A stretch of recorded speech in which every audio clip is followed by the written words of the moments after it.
Village of Westmont Planning and Zoning Commission for October 12th, 2011.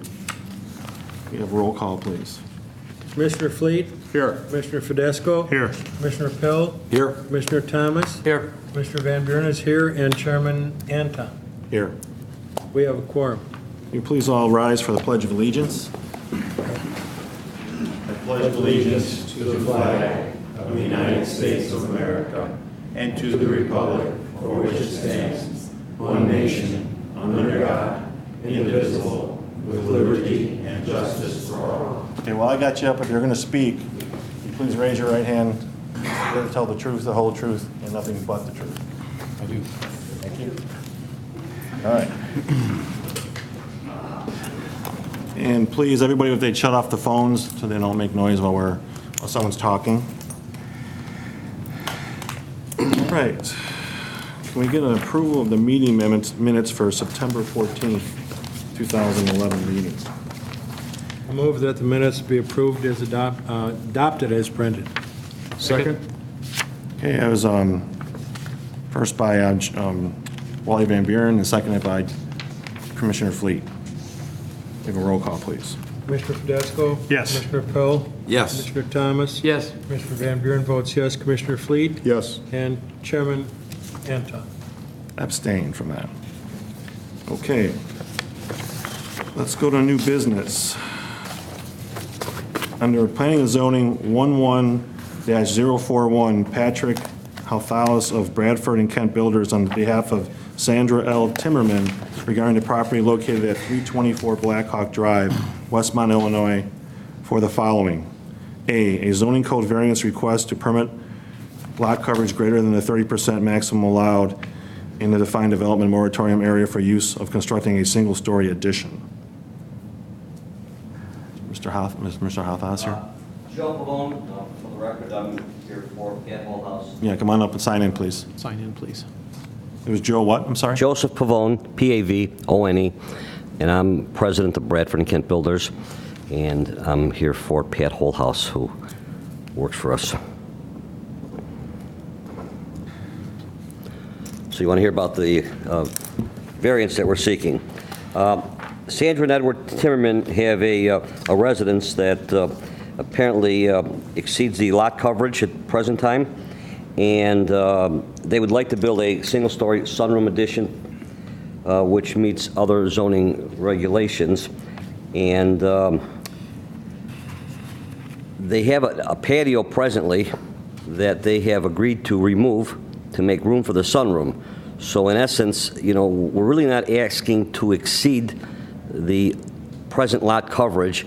When the sunroom would be built where the patio is, it'll actually reduce the lot coverage by a minimal amount, but we're not adding to it.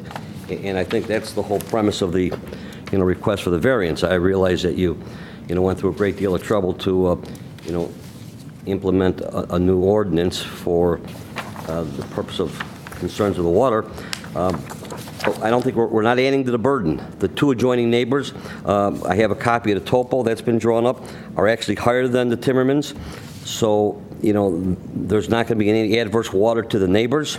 As a last, thought here, talked to Sandra just a little while ago, we'd even offered to put in a dry well. So perhaps we can engineer something to the rear lot line that potentially we can take the sump pit, sump runoff, and the downspouts and direct them into a dry well. Dry well being maybe an excavated area, 36 inches deep, maybe 10 foot to 15 foot long, 3 foot wide, and this way it'd be filled with gravel, and we can take an underground tile system to again reduce additional water. But we're not adding to the burden of what's presently there. I'm also told that presently what's there, it exceeds what was previous in terms of your zoning ordinance, which I found that out recently. They bought the house 15, 18, 20 years ago, 1994, and when they bought the house, the driveway was there, the patio was there, the shed was there. So it's not like they've ever gone out of any any way to, add to the burden that it was there. They bought a home, they want to improve the home. It's been a dream of Sandra's to build a sunroom for a long time. She's a past client of Bradford and Kent's. We did a pretty sizable interior model about a year ago, 2 years ago, and with the intention of let's do phase one now, being the inside, and then let me save my money, and when the time arises, we want to put the sunroom on as phase two. Again, perhaps we should have looked into it, a few years back, and they could have made a decision maybe not to even do phase one, but they love their home, they want to stay in the community, and I'd ask your approval on this particular situation here. Okay. Is there anybody in the public that would comment on this? Please come up, sign in.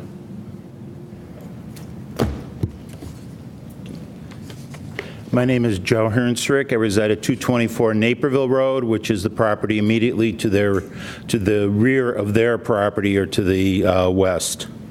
And I'll fill this out in a sec.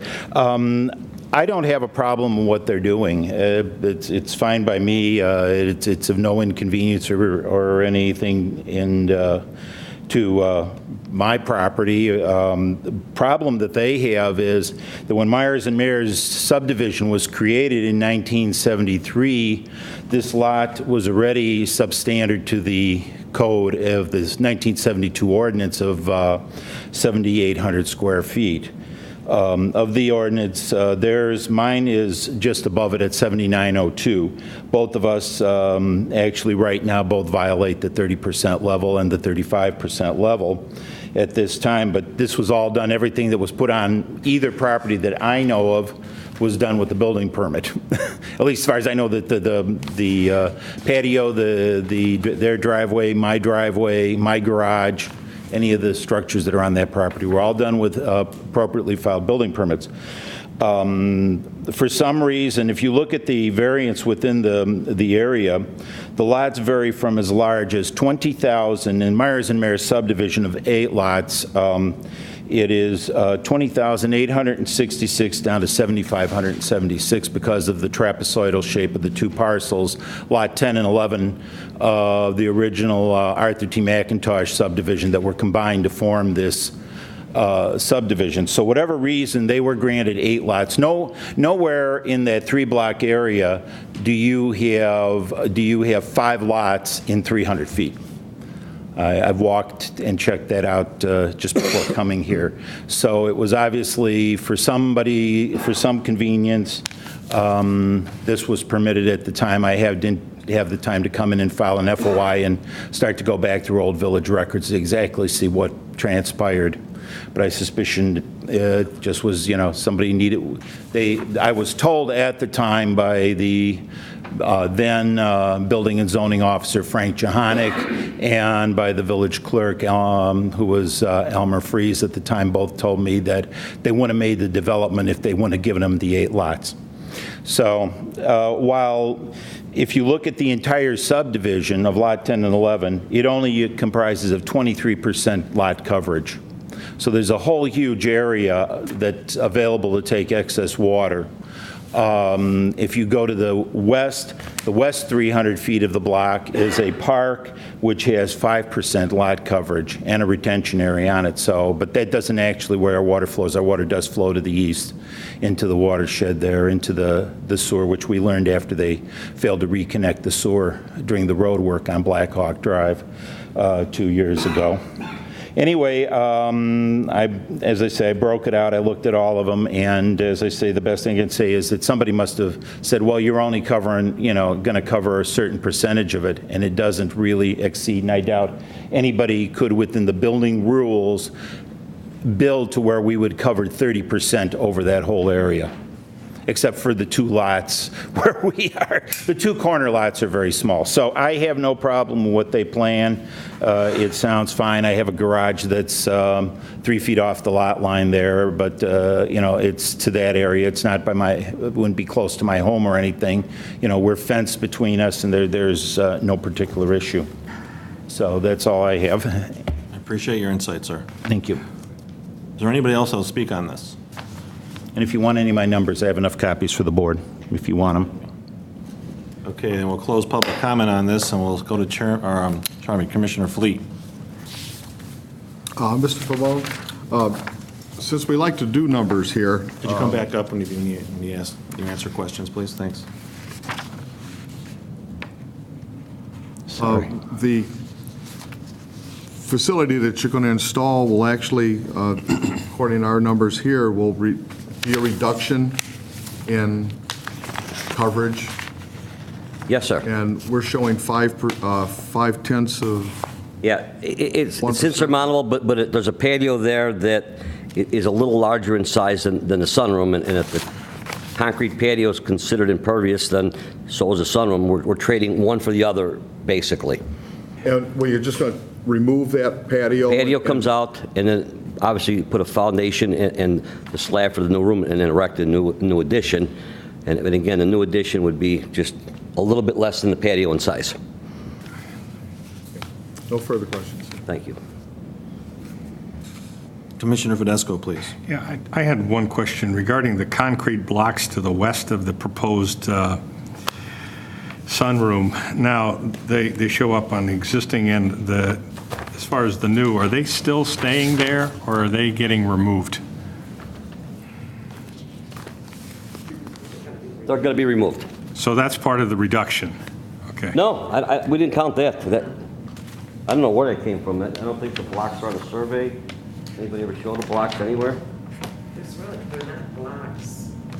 Like a paver stone? Just a stone. It's still called an impervious. Yeah, they're basically walking stones, you know, I know what you're talking about. Oh, they're actually shown here. They are shown here, so I was So asking if the blocks come out, we actually gain more room. That Yeah. was my intent to ask that question. Thank you very much, If sir. they're coming out, that's an Yes. additional space that's becoming, you know. Yes, I you're correct. think, Commissioner, I think Shannon Mallett included that in She her- did include I that. believe so. Okay, so that, but it's still a reduction of 0.5%. Okay, all right. Yeah, I mean, I went by the property, it just kind of looked like there's a lot of, a lot on a small lot, and then I realized, based on your neighbor's comments, that it is a smaller lot than normal. So, and I think back to when I moved into the village in '85, and I remember at that time, because I had a house built, it was 40%. So this is previous to that. I don't know what the regulations were at that time, previous. So assuming that everything was done properly, and we're really not adding here, we're just reducing. Because if we were adding, I wouldn't be. Yeah, and we're on a corner lot, the water's drained. There's a Considering. culvert out to the south, and is there one to the west as well?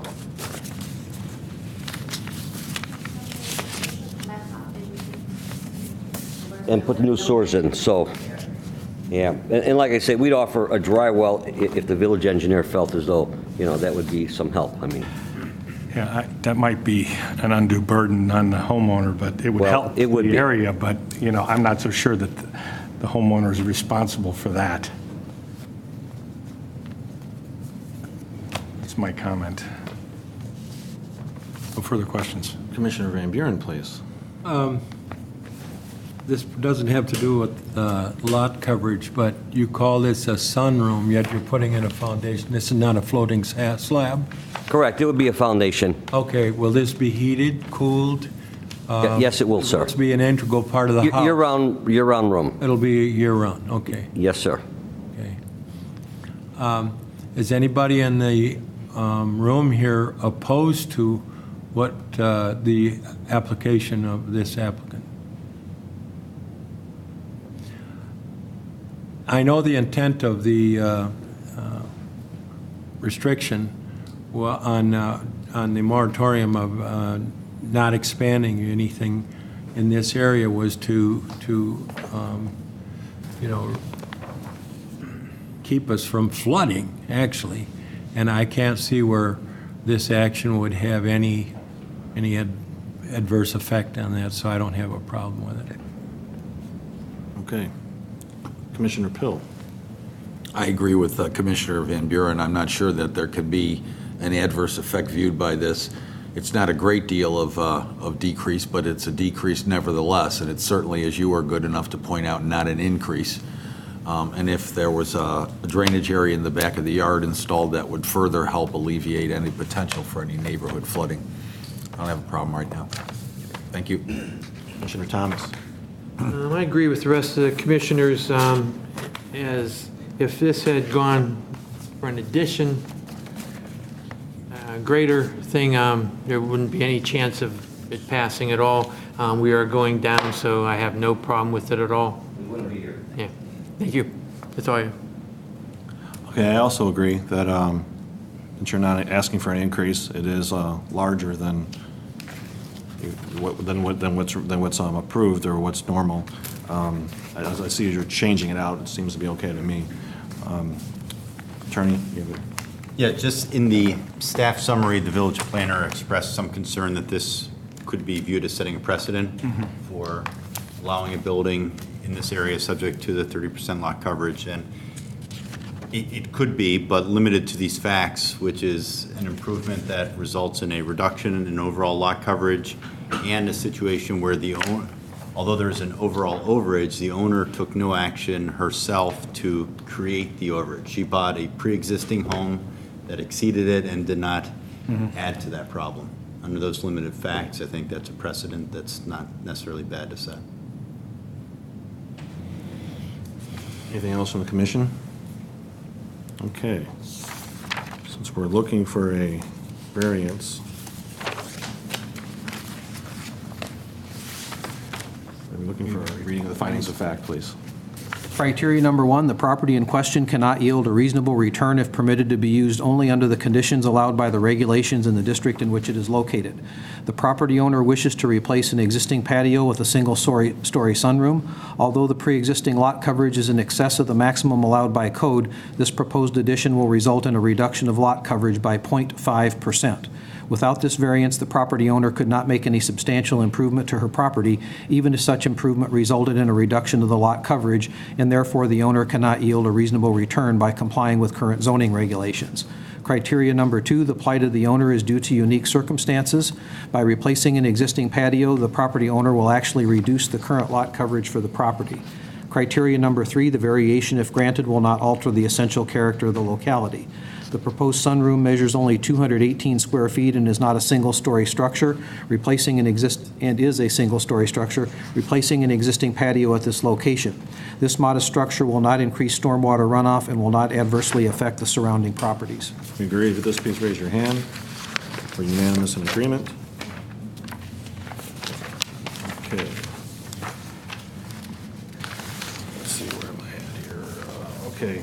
For Planning and Zoning 11-041, the Sandra Timmerman property regarding the zoning code variance request for lot permit coverage greater than 30% maximum allowed in defined development moratorium area for the purpose of constructing a single-story addition. So moved? Second? Okay.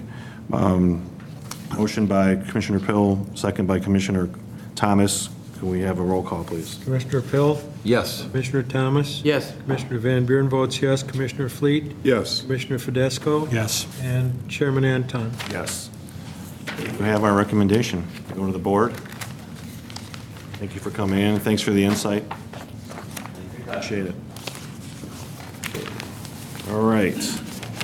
Moving on to the next item, Planning and Zoning 11-4042, Bob Chomko of Building Science Institute Incorporated with Greg Krasowski regarding the property located at 37 West Quincy Street, Unit B, Westmont, Illinois, for the following. Special use permit to request to operate a building certification school in the B1 Limited Business District. Is the applicant here? Do not see him.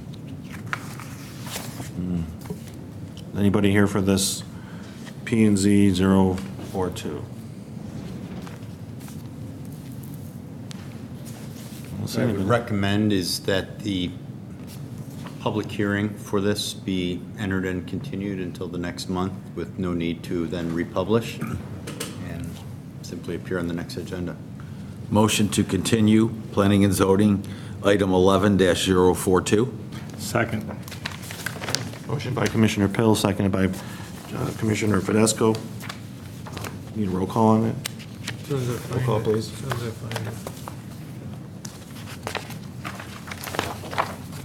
Commissioner Thomas? Yes. Commissioner Pill? Yes. Commissioner Fleet? Commissioner Fidesco? Yes. Commissioner Van Buren votes yes, and Chairman Anton? Yes. Okay. There's no other new business. Council have anything? No. Staff have anything? Just to make sure everyone's okay with the revised findings of fact with a single vote at the Yes, end. it's Yes. very good, thank you. Little easier. Little streamlined, Yeah, yeah. streamlined, exactly. Okay, motion for adjournment? So move. Second. Okay, motion by Commissioner Van Buren, seconded by Commissioner Fidesco. All in favor? Aye. Aye. Closed.